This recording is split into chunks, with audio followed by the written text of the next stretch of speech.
एकेकाळी एका हिरव्यागार जंगलात ससा, कावळा, हरीण आणि सिंह राहत होते. जंगलात एक मोठं झाड होतं, ज्यावर गोड खायला लागत, पण ती फळं खूप उंचावर असल्यामुळे कोणालाही सहज मिळत नसत.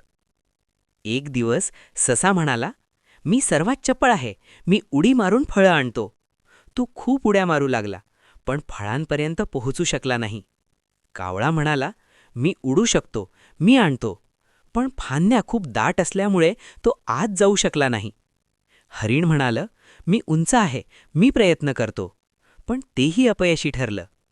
सिंह फक्त दूर बसून हसत होता, कारण त्याला वाटत होतं की तो राजा आहे, त्याला कष्ट करण्याची गरज नाही. शेवटी सगळे एकत्र आले.